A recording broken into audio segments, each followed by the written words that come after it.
Good morning, my dear students. How are you? I hope you all are fine, beta. Now, welcome you once again in your science class. Dear students, as you know, we have already started our chapter number 11. That name is Electric Current and Circuits. In previous video, we have some discussion about some electricity or electric currents. And our today's topic starts from electric bulb. Yes बेटा, हमने अपनी पिछली video में discuss किया था electric sales के बारे में, how they are work and उनके स्ट्रक्चर के बारे में एंड उनकी फंक्शनिंग के बारे में, है ना। And now today's topic is about electric bulb. अब बल्ब सभी ने देखा हुआ है, बहुत कॉमन है ना। पहले तो बहुत देखा सभी ने हुआ है, चाहे अब आप यूज़ करते हो या नहीं करते हो, लेकिन सभी ने देखा हुआ है इलेक्ट्रिक बल्ब कैसा होता है। ठीक है, a torch bulb has an outer covering of glass. Torch का भी जो बल्ब होता है वो किससे बना होता है? ग्लास का कवर से। जैसे ये बल्ब है, इसका जो ये वाला स्ट्रक्चर है, बाहर वाला आउटर कवर या ये आउटर कवर जो है बेटा, ये किससे बना होता है? ग्लास का। Is fixed on a metallic base, जो मेटल के बेस पे फिक्स होता है। जो नीचे वाला हिस्सा है ये मेटल का होता है, उस पर ये फिक्स होता है। There is a thin coiled metal wire inside the glass cover. अब इसके अंदर ये जो पतली सी वायर दिख रही है आपको, ठीक है, इसके अंदर भी पतली सी वायर होती है जो कॉइल्ड हुई हुई होती है। In it is this wire, यही वो वायर है जो हीटेड अप यानी कि जो गर्म होती है एंड हमें लाइट प्रोवाइड कराती है। और इस थिन मेटल वायर को हम क्या बोलते हैं? Filament of the bulb. ये जो पतली सी वायर ऐसे करके जा रही है स्ट्रेट, ठीक है, इस बल्ब का ये फिलामेंट है।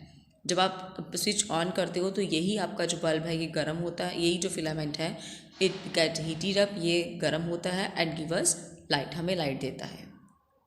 उसके बाद ये जो बल्ब है आपका, इसको सपोर्टेड कर रही है थिक वायर्स। ये पतली पतली सी दो वायर्स जो इसको सपोर्ट कर रही हैं। One of this is connected to the metal tip at the base of the bulb.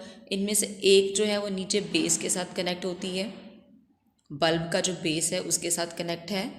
One of this is connected to the metal tip at the base of the bulb and other thick wire is connected to the metal tip.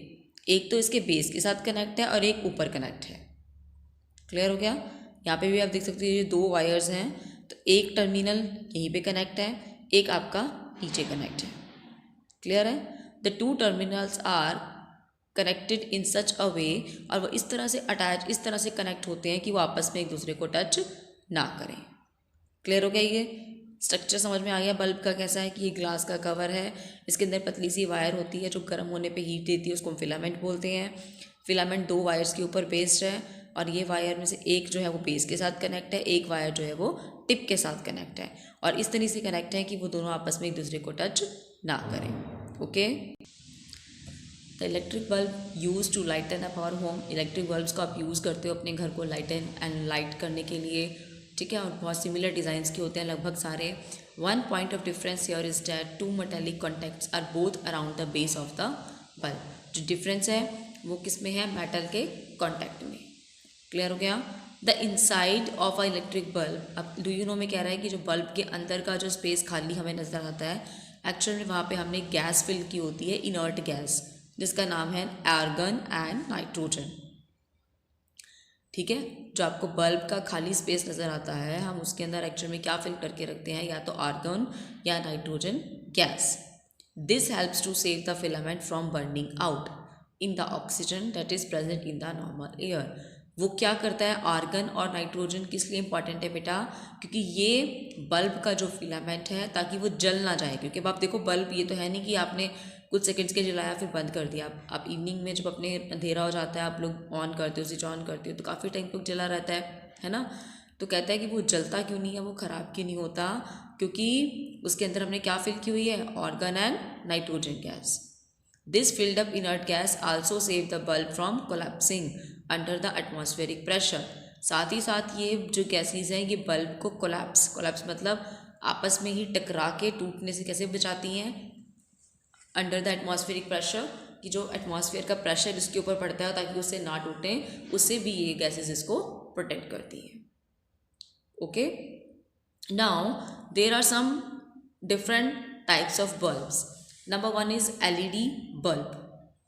Nowadays, the LED based lamps are also being increasingly used as a light source. आजकल आप देख रहे हो LED के bulb जो हैं वो बहुत ज़्यादा यूज़ किए जाते हैं। L stands for light, E for emitting, D for diode. यहाँ पे एक डायोड लगा होता है जो लाइट एमिट करता है, लाइट निकालता है। ठीक है, आजकल इनको प्रेफर किया जाता है। क्यों इनको ज़्यादा बल्ब को यूज़ किया जा रहा है, क्यों इन ज़्यादा बल्ब को यूज़ किया जा रहा है? Because they have a long life, इनकी लाइफ लंबी होती है, and they consume very little power. और वो आपकी जो बिजली है उसको कम खर्च करते हैं, लाइट ज़्यादा देते हैं। The only problem is that there cost is somewhat high. लेकिन इनकी बस प्रॉब्लम क्या है कि ये थोड़े महंगे आते हैं। ठीक है, बट इनकी लाइफ को अगर हम देखें तो वो ज़्यादा चलती हैं। ठीक है, इनकी पावर कंजप्शन कम है, and as well as they are eco friendly भी हैं। तो गवर्नमेंट भी चाहती है कि, और एनवायरमेंटलिस्ट भी और गवर्नमेंट भी चाहते हैं कि हम ज़्यादा से ज़्यादा यही वाले एलईडी बल्ब्स यूज़ करें। ठीक है, और उसको लार्ज स्केल पे वो प्रोड्यूस कर रहे हैं, लार्ज स्केल पे वो बना रहे हैं, और कई कई जगह तो गवर्नमेंट खुद भी प्रोवाइड कर रही है कि घरों में ये आप लोगों को प्रोवाइड कराने की कोशिश कर रही है ताकि आप यही एलईडी बल्ब यूज़ करिए। ठीक है, बिकॉज इसके क्यों फ़ायदे हैं? क्योंकि ये तो एक इको फ्रेंडली भी है, लॉन्ग लाइफ है, ठीक है, और पावर कंजप्शन भी कम करता है। तो दूसरे आते हैं CFL बल्ब। इससे पहले हमारे CFL आते थे, एलईडी से पहले हम CFL यूज़ करते थे। इसमें क्या था? Compact fluorescent lamp. They can give the, ये भी सेम लाइट देते थे, कम बिजली को खर्च करते थे, उससे भी कम बिजली को कम, ये उससे भी कम खर्च करते थे। अब आप सोचोगे कि फिर हमने उसको क्यों यूज़ करना शुरू कर दिया? हालांकि लाइट तो ये भी सेम दे रहा है, CFL भी, जैसे एलईडी दे रहा है, और एलईडी भी बिजली कम खर्च करता है, और CFL उससे भी कम खर्च करता है। लेकिन प्रॉब्लम ये थी बेटा, लाइफ भी इनकी लॉन्गर है, लेकिन एक डिफरेंस है कि जो आपका एलईडी बल्ब है वो इको फ्रेंडली है, एनवायरमेंटल फ्रेंडली है, लेकिन जो आपका CFL है वो इको फ्रेंडली नहीं है।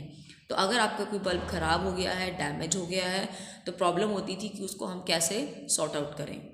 क्लियर? तो इसलिए इनका यूज़ जो है वो कम हो गया है। आजकल हम किसको ज़्यादा यूज़ करते हैं? एलईडी बल्ब को। तो ये तो हो गया बल्ब के बारे में। क्लियर? जिसमें आपने पढ़ लिया स्ट्रक्चर ऑफ बल्ब, कि बल्ब का स्ट्रक्चर कैसा होता है, ठीक है, और कितने टाइप के हमारे बल्ब्स हैं, एलईडी एंड CFL, और दोनों में से कौन सा ज़्यादा बेटर है। क्लियर है? यस बेटा, so this is all for today. आज की वीडियो में हम सिर्फ इतना ही पढ़ेंगे। अभी अपनी इस वीडियो में हम सिर्फ बल्ब के बारे में ही डिस्कशन करेंगे। ओके, तो पिछले टॉपिक से रिलेटेड भी और आज के टॉपिक से भी अगर रिलेटेड आपको कोई भी टॉपिक से रिलेटेड कुछ भी प्रॉब्लम है guys, so please you can ask me, you can message me through the comments, और you can ask me on phone.